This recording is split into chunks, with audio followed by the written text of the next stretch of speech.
I got a question about like the Kaaba and stuff. How is it like pagan? Okay, well, good question. If you're sincere, I'll answer. Okay, when you bow to the Kaaba, does Allah live in the Kaaba? I think it's like metaphorically. Okay, but I asked you, does Allah live in the Kaaba?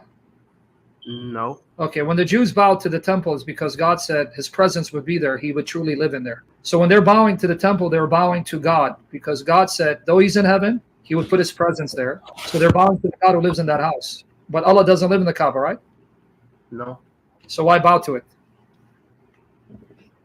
Or I'm not really sure. Maybe like veneration or. But why are you venerating a cube that was venerated by the pagans if God doesn't dwell there? The Jews, if you ask the Jews, this is in the Old Testament, their scripture, they will tell you, we bow to the temple because God said He lives there. So we're bowing to God who's there, while even in heaven, because He can fill heaven and earth. We're not bowing to the temple. But you're telling me you're bowing to the Kaaba and God is not there. Here, Matthew 23:21. Here's what Jesus says. Matthew 23:21. And whoever swears by the sanctuary swears by both the sanctuary, by Him who dwells within it. God is saying, my presence is here. So when you bow, no, I'm here living in your midst, even though I'm still in heaven, because He's omnipresent. But the Muslims don't believe Allah's in the Kaaba, so why bow to it? Especially when it was a shrine venerated by the pagans. Well, it was built by Abraham. There's no proof for that whatsoever. None. Absolutely none. Zero. Wait, doesn't it, like, there's this verse I forgot, like, about the valley of Becca. Becca is not, it's not Mecca. Becca is not Mecca. Can you show me in the Quran where Becca is Mecca? No, like, the old name used to be Becca. Like, where the Quran says Becca is Mecca, you're making stuff up because you're parroting what Muslims told you. Nowhere does it say Becca is Mecca, not even the Quran. Chapter 3, verse 96 doesn't say Becca is Mecca. I remember, like, you're not listening. Yeah. My bad. You didn't hear what I said. Can you show me where Becca is Mecca? Nowhere in the Quran does it say Becca is Mecca. It just says Becca, but Becca is not said to be Mecca. That's an assumption. You can't assume things. You got to prove it. I know what you're referring to here. 396. All right. Lo, the first sanctuary appointed for Mecca was at Becca. Now, prove to me Becca is Mecca. I thought that was because, I don't know. Yeah, because there it doesn't. Nowhere in the Quran does it say Becca is Mecca. That's what Muslims have told you. Wait, now was it? I heard like multiple things. Like it used to be called Yathrib, and it used to be called Yathrib is in Medina. Oh, okay. That's where the Jews settled, and then it became Medinat al-Nabi, the city of the Prophet. Well, getting back to the issue, the pagans we know for certain did honor the Kaaba, right? We know that for a fact because there are 360 idols, right? Yeah.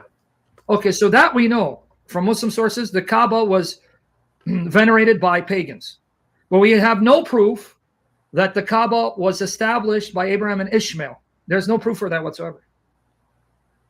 Well, give the proof. There's none. Or were you born a Muslim, by the way? Yeah.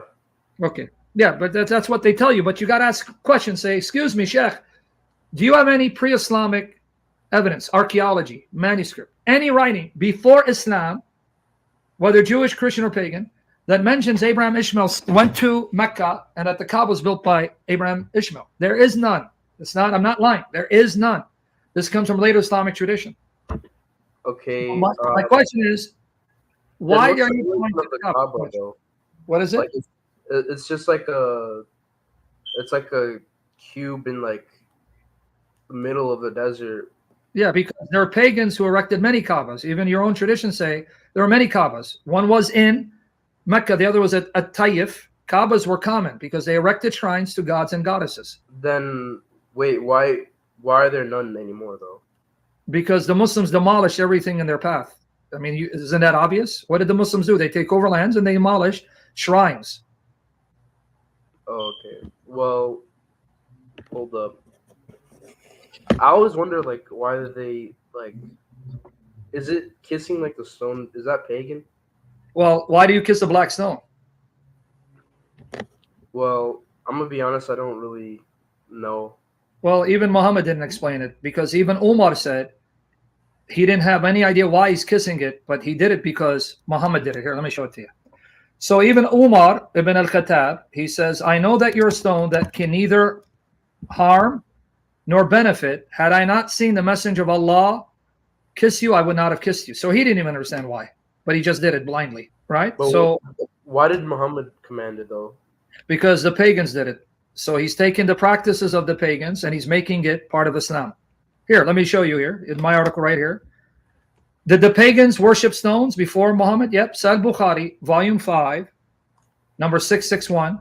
Narrated Abu Raja al-Utridi. We used to worship stones, and we found a better stone than the first one. We would throw the first one and take the latter. But if we could not get a stone, then we would collect some earth and then bring a sheep and milk that sheep over it and perform tawaf around it. When the month of Rajab came, we used to stop the military actions, calling this month the iron remover, for we used to remove and throw away the iron parts of every spear, and our arrow in the month of Rajab. Abu Raja added, when the Prophet sent with Allah's message, I was a boy working as a shepherd of my family camels. When we heard the news about the appearance of the Prophet, we ran to the fire, i.e. to Musaylima al-Khadab, the false prophet. But notice what they did. It was a common practice, according to Muslim sources. Pagans worship stones. One of the stones is the black stone. So now here, Sahih Bukhari, volume 2, Sahih, number 667, narrated Abbas bin Rabia. Umar came near the black stone and kissed it and said, no doubt, I know that you are a stone and can neither benefit anyone nor harm anyone. Had I not seen Allah's apostle kissing you, I would not have kissed you. So why are you guys following a pagan practice? Yeah, I just like there's a lot of questions I have like wondering about like both religions.